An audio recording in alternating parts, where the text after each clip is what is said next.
નમસ્કાર દર્શક મિત્રો, આપને ચોક્કસપણે જણાવી દઈએ તો ગ્રામ પંચાયત આંબા મહુડાને લઈને વાત કરીએ તો એક વચ્ચે રસ્તાની જે બેદરકારીને લઈને વાત કરીએ તો આરસીસી જે રોડ છે તે ખૂબ જ ખરાબ પરિસ્થિતિ અને હલકી ગુણવત્તાનો બનાવેલો હતો તેવી એક વિડીયો વાયરલ થયો હતો.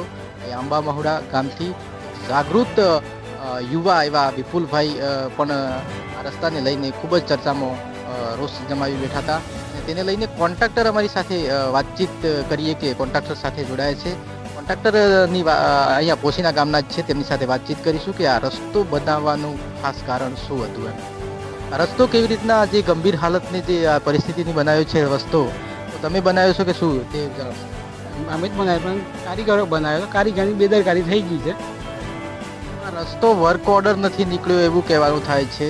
ગ્રામ પંચાયતે કોઈ ઓર્ડર નથી આપ્યો અને તમે રસ્તો બનાવ્યો છે તેવું જાણવા મળી રહ્યું છે. આવી પરિસ્થિતિની અંદર તમે જે રસ્તો જે બનાવ્યો છે તે તમારા જાતે સ્વખર્ચે બનાવ્યો હતો? આ મેં તમારા સ્વખર્ચે જ બનાવેલો છે અમારે. બરાબર. તો તમે કોના ઓર્ડરથી આ રસ્તો બનાવ્યો હતો જાતે જ? અમારા ઓર્ડર તો અમે જોઈને જ બનાવ્યો હતો. વર્ક ઓર્ડર નીકળે પછી પેમેન્ટ લેવું છું. એટલે તલાટીએ ઓર્ડર કર્યો? ના તલાટી કોઈ તલાટી તો કોઈ પછી કોને ઓર્ડર કર્યો? બધા એનજીપીમાં જોઈને જ કર્યો હતો. હજી વર્ક ઓર્ડર બાકી છે, બધું બાકી છે. રસ્તાની પરિસ્થિતિ શું છે? રસ્તો આવો બનાવી શકાય? હવે બેદરકારી કારીગરો કરી છે એને હું કહું છું, માફી માગું છું ગામ લોકો જોડે, અને હજી પીઠ પાછો કરી દઈશ. આ રસ્તો સારી રીતે તમારા સ્વખર્ચે બનાવશો ને? આ પાછો સહખર્ચે.